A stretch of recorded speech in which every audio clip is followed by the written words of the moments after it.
That's Manchester United's unbeaten record gone at the start of the season. Here's a quick reaction from their manager, Ole Gunnar Solksjaer. Ole, first Premier League defeat of the season. What are your thoughts? Obviously disappointed because it's an offside. It's the goal, so unfortunate to have that decision against you.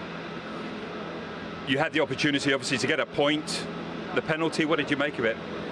Now, first of all, the way they get round the penalty spot, get round Bruno and all that, that's not to my liking, but I do understand it. We shouldn't be that way. Bruno's normally very good in those positions, and unfortunately just missed this one. Do you think that got in his head today? No, and doesn't get into Bruno's head. He's strong mentally, and he'll step forward again. Was he always definitely going to take the penalty, first choice today? The decision's made before the game, yeah. Yeah, a debatable one, Steve. Looks like it comes off Mings there, and then there's no doubt in that goal. It's a fantastic header by Horse. It's Cavani's man to start with. He just lets him get half a yard on him, and Paul Pogba in that near post area is actually in the perfect position, but then vacates it. If he had just held back and stood where he was, he would have been heading that away, no problems at all. So a couple of little mistakes from Manchester United, and wow, what a fantastic result for those guys. Yeah, and Horse involved again here, Sean, with the awarding of the penalty.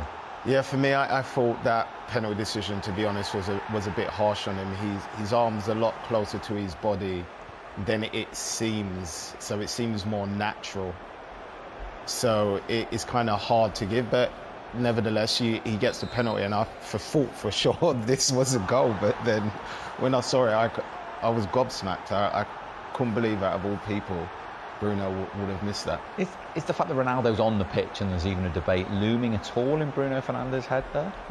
Possibly, but it seemed as if they sorted it out before the game, because there was no grabbing the ball off anyone. He picked the ball up quite calmly. Ronaldo didn't walk towards him at all, trying to take the penalty, so it looked as if it had been sorted out beforehand. Who takes the next one is probably less of a debate. I would have thought Ronaldo would be picking the ball up next time, but yeah, huge chance obviously in injury time to try to nick a point out of it, but nobody can begrudge Aston Villa their result.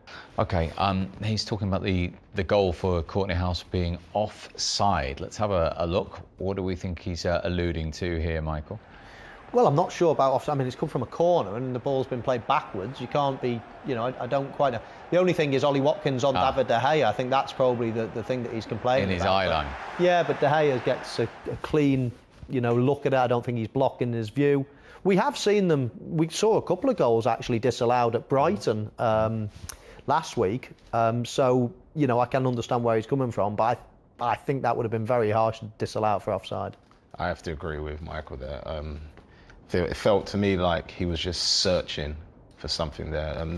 It's a superb header, and for me there was nothing in it. It was just a clear goal. Let's have a closer look again, just for those Manchester United fans streaming at the television. Is that a case at all, Michael? Do you know what it is doing? It's making a case for managers to have a rethink about where they put players for set pieces, because as we saw, it was very costly last week. At Brighton, there was 2 goals disallowed, and if and I know there wasn't, but if this was disallowed, you think to yourself, it's a brilliant delivery, a brilliant header of the ball, and for just putting somebody there, then is it worth the risk? Are you going to score enough goals? Do you need to pin the goalkeeper? He's not going to come for much anyway. I would be telling my centre forward, and that's a position I played. It was always my role to stand on the goalkeeper and make it a little bit difficult for him. But I'm starting to think it's a position that if you're going to be blocking the eye line of a goalkeeper and you could be offside, especially as teams now don't have men on the post, so all of a sudden you are in an offside position an awful lot of the time.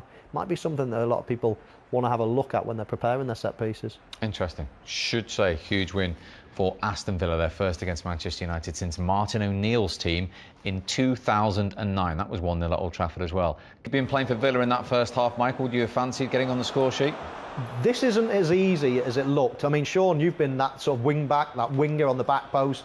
Describe this chance. It is harder, but I think on my right foot, if he keeps it low and hard, I think personally it should go, and he should at least try and hit the target and let the defender do his Michael job. would have scored this one though, Sean. I think. I think Mo would have scored both of them, to be honest with you. But Big chances for Villa. That one for me was the bigger chance, and I feel like they have to take one of those chances. Yeah, you can't ask for any more, can you? At Old Trafford, to have 3 chances like that as the away team.